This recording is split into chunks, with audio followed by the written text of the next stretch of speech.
তোরা কেমন আছিস কিনা বুটে? তোদের মনে আছে এই সেসিমনি সোরেন্টোকে? মু আবার এসেছি তুদিগকের লিগে একটা নতুন ব্লগটো নিয়ে। অ্যাকচুয়ালি আমি আজকে রোববার, তো আমরা তিনজনই আছি, আর আজকে 3 তারিখ, তো 3 শর্তে 3। তো আমাদের অ্যাকচুয়ালি একটা মিটিং ছিল, তো সেই মিটিংটা আমাদের করা হয়ে গেছে। এবং তোমাদেরকে বলে রাখি, একটা খুব গুড নিউজ আসছে তোমাদের জন্য।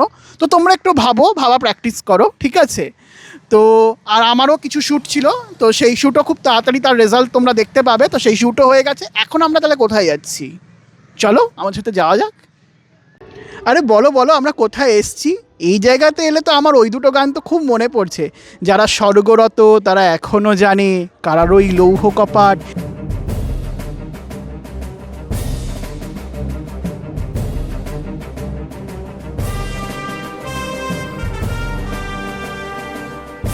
আমরা এখন দাঁড়িয়ে রয়েছি আলিপুর জেল মিউজিয়ামে, ঠিক আছে? এবং এই আলিপুর জেল মিউজিয়ামের সাথে নাকি আলিপুর এর নামের নাকি একটা সম্পর্ক রয়েছে। তো এই সমস্ত কিছু জানতে গেলে কি করতে হবে?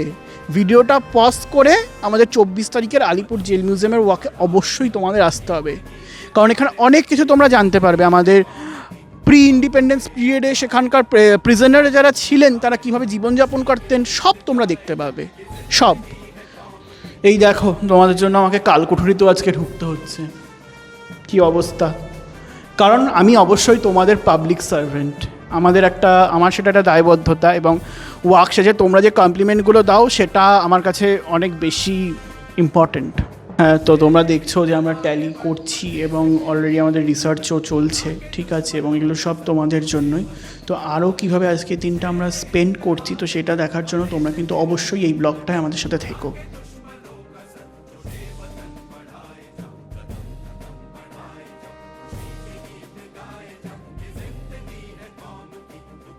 এই যে শায়ক আমাদের জ্যাঠামশাই, আর ওখানে শাশ্বত অভয় বাণী। হ্যাঁ, আমার খিদে পেয়েছে। আজকে এখন শায়ক আর শাশ্বত আর আমরা এখন কোথায় বসে রয়েছি এক্স্যাক্টলি? শায়ক বলবে।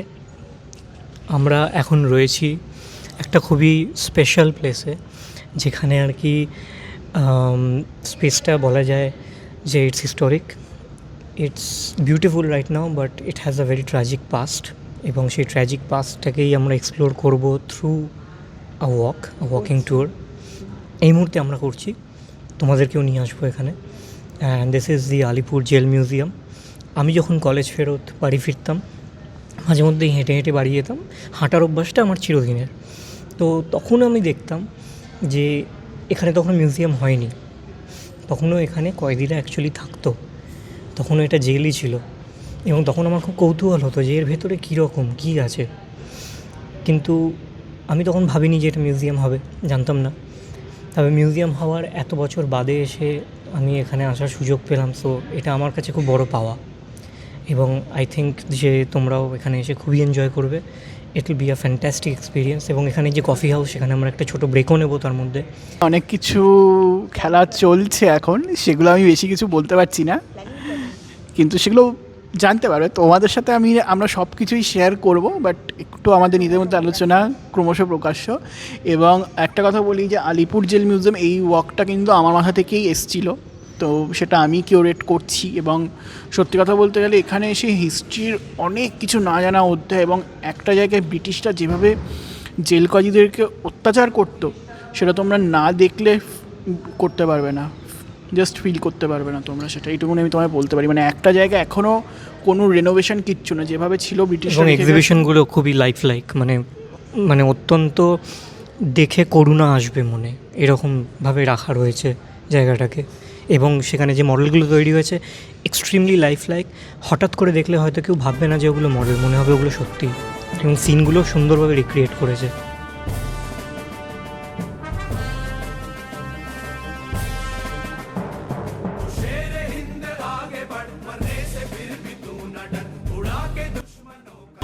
So as you can see, আমরা এখন আলিপুর জেল মিউজিয়াম থেকে বেরোলাম।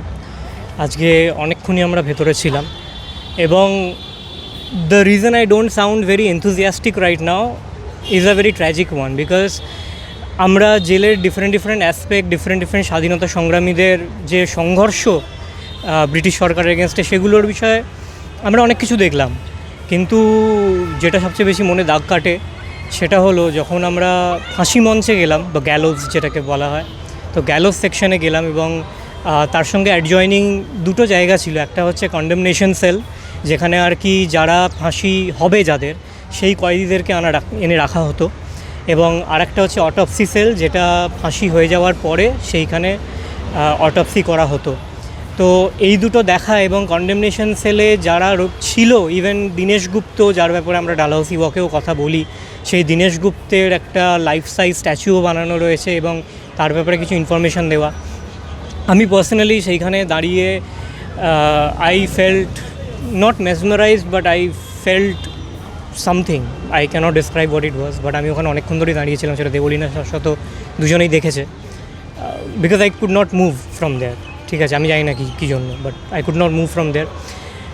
ভাষায় ব্যক্ত করা ডিফিকাল্ট এটা। The air was heavy in that place, honestly বলছি, বাড়িয়ে চাড়িয়ে বলছি না, the air was heavy in that place. And যেটা অটপসি রুমে গিয়েও যেটা দেখলাম, যে জায়গাগুলোতে অটপসি করা হতো, সেই যে স্ট্রেচারই বলা যায় আই গেস, বা গার্নিগুলো, সেগুলো এখনও পর্যন্ত রয়েছে। তার পাশে যে বেসিন, যেখানে হাত ধোয়া হতো, ইভেন ব্লাড বেরিয়ে যাওয়ার জন্য, সেটা ড্রেনে যাওয়ার জন্য যে চ্যানেলটা, সেই চ্যানেলটা পর্যন্ত রয়েছে।